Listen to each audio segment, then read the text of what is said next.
Hello friends, તમારું સ્વાગત છે મારા કિચનમાં। તો આજે આપણે બનાવીશું સેવ મમરા।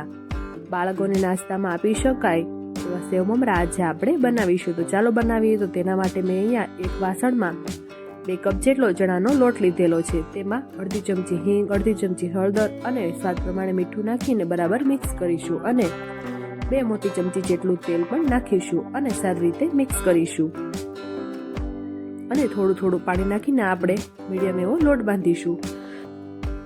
જેવો રોટલીનો લોટ હોય તેવો મીડિયમ એવો આપણે લોટ બાંધીશું, તેનાથી થોડો સોફ્ટ રાખીશું।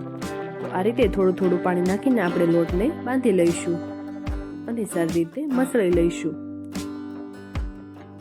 તમે સેવ મમરામાં તૈયાર સેવ પણ નાખી શકો છો, પણ હું અહીંયા ઘરે બનાવીને નાખી રહી છું। તમે પણ આ રીતે ટ્રાય કરજો, એકદમ ટેસ્ટી અને ઝટપટ બની જાય એવી સેવ તૈયાર થાય છે। તો આ રીતે થોડું થોડું પાણી નાખીને આપણે લોટ બાંધી લઈશું। હવે તેમાં 1 ચમચી જેટલું તેલ નાખીશું અને આપણે સારી રીતે મસળી લઈશું। ચણાનો લોટ થોડો ચીકણો હોવાથી હાથમાં થોડો વધારે ચીપકે છે, એટલે આપણે તેલ નાખીને આપણે થોડો ફૂણવી લેવાનો।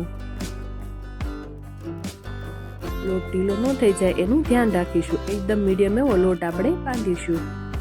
તો આપણો લોટ બંધાઈને તૈયાર છે। થોડો આપણે આ રીતે હાથમાં લઈને થોડો મસળી લેવાનો। આપણે હાથ થોડા તેલવાળા કરીને આપણે આ થોડો લોટને મસળી લેવાનો અને આ રીતે એક લુઓ તૈયાર કરી લેવાનો। હવે આપણે સંચામાં આપણે તેલ લગાવીશું। તો મેં અહીંયા જે એકદમ ઝીણી સેવની ચકરી આવે છે તે લીધેલી છે। તો હવે તેના ઉપર આપણે તેલ લગાવીશું અને સંચામાં અંદરની સાઈડ પણ આપણે થોડું તેલ લગાવી લઈશું। તો આ રીતે આપણે બધી સાઈડ બરાબર તેલ લગાવી લેવાનું। હવે આપણે તેને બંધ કરી દઈશું। હવે તેમાં જે આપણે બાંધેલો લોટ છે તે નાખી દઈશું।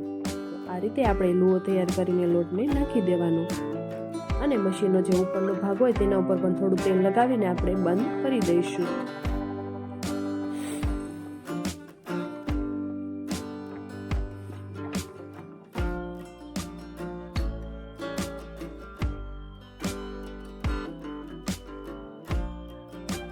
હવે મમરા વઘારીશું। તો તેના માટે મેં અહીંયા 2 થી 2.5 પાવડા જેટલું તેલ લીધેલું છે અને અડધી ચમચી હિંગ, 1 ચમચી હળદર, થોડા મીઠા લીમડાના પાન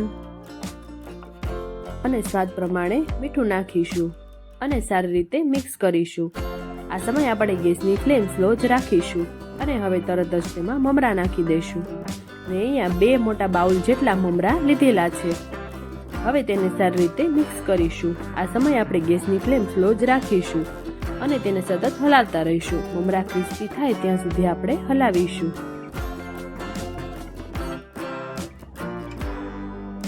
મમરા શેકાય છે ત્યાં સુધીમાં અમારા વિડીયોને લાઈક, શેર અને સબસ્ક્રાઇબ કરો અને આવા જ નવા વિડીયોની રેસીપી માટે તમે બેલ આઇકન બટનને પ્રેસ કરો। તો આ રીતે આપણે મમરાને હલાવતા રહીશું। એકદમ ક્રિસ્પી થાય ત્યાં સુધી આપણે હલાવતા રહીશું। તો તમે જોઈ શકો છો બધા મસાલા પણ સારી રીતે મિક્સ થઈ ગયા છે અને આપણા મમરા પણ શેકાઈ ગયા છે। હવે મેં અહીંયા સેવ બનાવવા માટે તેલ મૂકેલું છે। તો તેમાં હું અહીંયા પહેલા સિંગદાણા તળી લઈશ। મેં અહીંયા 1 કપ જેટલા સિંગદાણા લીધેલા છે। જો તમારે સિંગદાણા ન નાખવા હોય તો તમે સ્કીપ પણ કરી શકો છો, પણ સિંગદાણાનો ટેસ્ટ ખૂબ જ સરસ આવે છે। તો આ રીતે આપણે પહેલા સિંગદાણાને તળીને કાઢી લઈશું, પછી આપણે તેમાં સેવ બનાવીશું।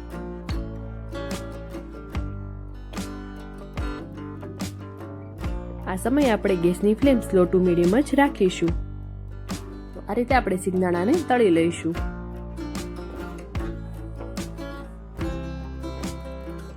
હવે આપણે તેને કાઢી લઈશું અને જે વઘારેલા મમરા છે તેમાં નાખી દઈશું। તો જે વઘારેલા મમરા છે તેના ઉપર જ આપણે તરત નાખી દઈશું। તો આ રીતે આપણે બધા સિંગદાણા નાખી દઈશું।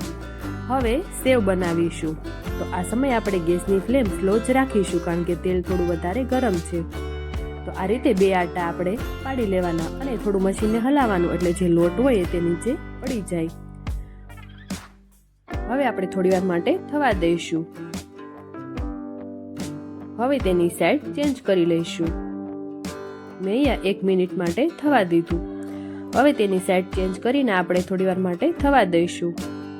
અને સેવને ચડતા વાર નથી લાગતી એટલે આપણે થોડી કાઢવામાં પણ થોડી ઉતાવળ રાખીશું. તો આ રીતે આપણે સાઈડ ચેન્જ કરતી રહેવાની અને ચેક કરી લેવાનું. હવે આ ક્રિસ્પી એવી સેવને આપણે વઘારેલા મમરામાં નાખીશું. તો મેં અહીંયા 2 ગુંજળા જેટલી સેવ નાખેલી છે. તો આ રીતે આપણે થોડી એને ભાંગીને આપણે નાખી દઈશું. એકદમ સોફ્ટ એવી આપણી સેવ તૈયાર છે. તો તેને આપણે મમરા સાથે મિક્સ કરીશું. આ નાસ્તાને તમે મહિનાઓ સુધી સ્ટોર કરી શકો છો અને બાળકોને નાસ્તામાં, ટિફિન બોક્સમાં કે પછી તમે ટૂર પર જાઓ ત્યારે પણ લઈ જઈ શકો છો. તો તૈયાર છે ટેસ્ટી એવા સેવ મમરા. વિડીયો પસંદ આવે તો વિડીયોને લાઈક, શેર અને સબસ્ક્રાઇબ કરજો. અને આવા જ નવા વિડીયોની રેસીપી માટે તમે બેલ આઇકન બટનને પ્રેસ કરજો અને મને કમેન્ટ બોક્સમાં જરૂરથી જણાવજો કે તમને આ રેસીપી કેવી લાગી. Thank you for watching.